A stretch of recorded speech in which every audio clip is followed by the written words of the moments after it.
All right, welcome to Topic du Jour. I am Chris. I'm Trish. You have a topic for us. I do have a topic for us. Pet smiles. Can you tell if your dog or cat smiles? If they're happy or sad? We just got a new kitten. And I can tell when my cats smile. Okay. You can tell when they smile. And when they're happy. And I can tell when they're not happy.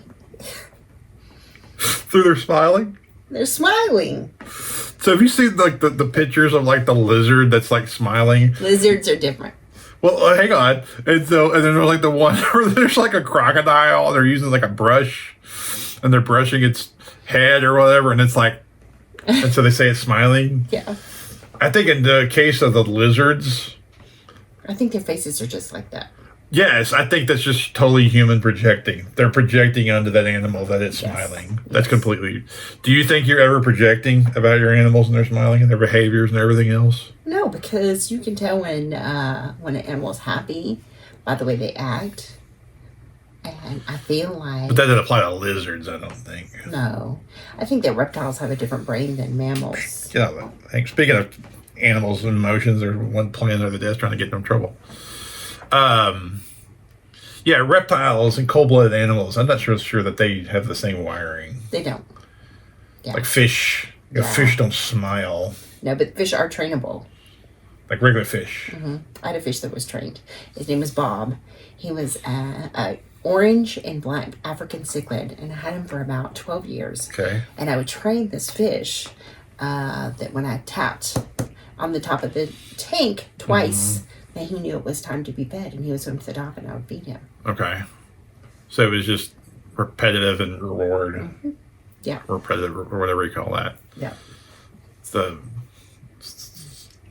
Pavlov's dog where you ring the bell. Yeah, I think so. Mm-hmm. Yeah, it was that.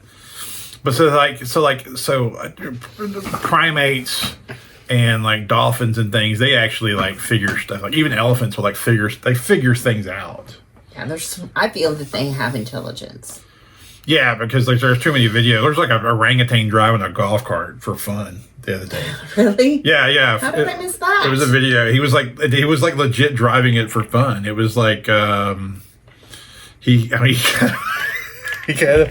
think he had like his hands like this, on the wheel, and he's gonna kick back, and he's just driving around. He even slowed down for turns and stuff. He wasn't just going batshit. He would like slow down and make turns and stuff. He was like driving. Wow. Like he looked like he was safe enough you could like drive with him. I would not let that happen, but sure. I mean, if it was a golf course, like a golf cart on a golf course, I would do it. Golf carts are dangerous. I figured, I mean, if you don't know what you're doing. I'd probably have to wear a helmet. I would wear a helmet. I would wear I'd probably wear a helmet. I was thinking, like, can you wear a neck brace that, like, preemptively protects your neck? Maybe. Is that a thing? If you can do that, I'd probably do the thing where I'd protect my neck and head. So how many of you guys have dogs and cats that you look at and you feed them or you give them love and you think that they smile? Chris, do you think these animals smile? Sure. I think I should say yes. No, you tell me what you think. I think, yes. I think they show happiness. I think they make smiles, for lack of a better word. I think that they show pain, they show sadness. I think they show a range of emotions. I think dogs, cats, your typical house pets like those do show a range of emotions. Having said that, I think some things get projected beyond what they really are doing. I agree. But in general, I think, yes, they can show emotions and how they feel. Yeah. Positive and negative. I mean, right. If something's going around the, like, for instance, if you're watching a ball game or a movie and like we yell, the cats will run and hide because they sense aggression that they interpret as aggression. It's not aggression, but because you're up and yell because the game, the energy is changes. So high. The energy, and it changes so fast. They react to it as aggression. Right. So that right there tells you they react to emotion. Right. And noise receptors and things like that. So right. So yes, they do. I think there's some projection that happens, but in short, yes. Cats and dogs smiling. So yeah, they do smile. Now, there's some things that have been said by people that I'm not so sure about. Like what? I don't know. Like sometimes they get jealous of each other, and I'll admit that you can tell they get jealous because like one will be petting, and the other one you can tell is like acting out, getting the zoomies or something while you're petting this other one. So there is some kind of jealousy happens, Right. But sometimes you'll say they're mad at you for a prolonged period of time, and like I'm not so sure that's really real. It is real. So I tried to give Ollie a bath after he came back from visiting my mom. Yeah. And I took him into the bathroom. And I couldn't even get that cat inside the bathroom. And he threw such a fit that I put him down. And he did not come around me for a week. But is that really an emotional response, or is he just putting together you equals me getting wet and I don't want that? That's what he did. That's what I mean. He was I don't want that. And so he like steered clear of me. Yeah, but you made it like he was mad at you. I'm saying he just doesn't want you the word equal. mad at me for a lack of a better word. So that I can deal with. That I can deal with. If you're being Mad literal, I would be like, okay, I don't know about that. But using that as like a catch-all phrase for the terminology, that's fine. I totally can deal with that. Yeah. I mean, not like you need my fucking permission to say what you want to about it. Thank you, Mr. Emotional Police, and making sure my words are correct. You can I'm not saying that's the case either. I'm just saying you're asking me my opinion about how I interpret these animals and how emotions are prescribed to them, and sometimes I think it's projected. Sometimes it is, but they're my animals, so if I want to project my emotions onto my animals, that's a whole other cat. Now that's a whole yes. I agree with you 1,000%. No ifs, ands, or buts. That's a whole nother discussion right there. They're yours. You can dress them up in bow ties. You can do photo shoots with them. You can, as long as you ain't hurting them physically, that's all free game. Yeah. As far as I'm concerned, you can make up their own little backstories. You can do what you want. They all have backstories.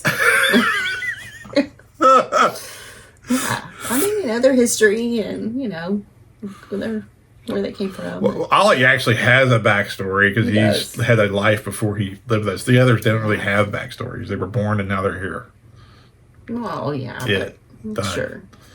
Unless you want to make up some amazing thing that happened. Like, did they have some sort of a homeward bound incident that took place in their first 6 weeks? Honestly, no. I don't think that Zeke had any kind of thing like that. And I don't know. As far as I know, Murph didn't have anything like that. I think he was just born inside of a house and he lived there until I came and got him. And that's pretty much it. Brought him to this house. So. But Ollie, you've made up all kinds of good backstories. Oh, Ollie lived in Houston before he lived here. And he was abused by a previous owner. Mm-hmm. And then my brother kidnapped him and brought him to my mom's house. Yeah. Where rescued him. We'll say rescued, not kidnapped. Rescued him. Rescued for sure. He was like that movie Sound of Freedom. He rescued Ollie. Yeah, Ollie was trapped in a bathroom all the time and abused.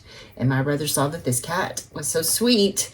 And so he rescued the cat and brought the cat to my mom's house where I met Ollie. And it was right when I got really, really sick.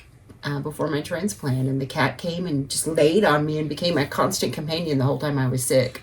And then there was a period where we had to take him away because you got too sick. Right, and my mom said when she was keeping him while I was in the hospital, that he would go outside and he would just sit there and stare, and he wouldn't do anything else. And she'd go get him and bring him inside, and the next day she would let him out, and he did that almost the whole time he was with her, which was like probably about 6 months. Mm-hmm. He would just go outside and stare and sit in this one spot and stare. Yeah. He missed me.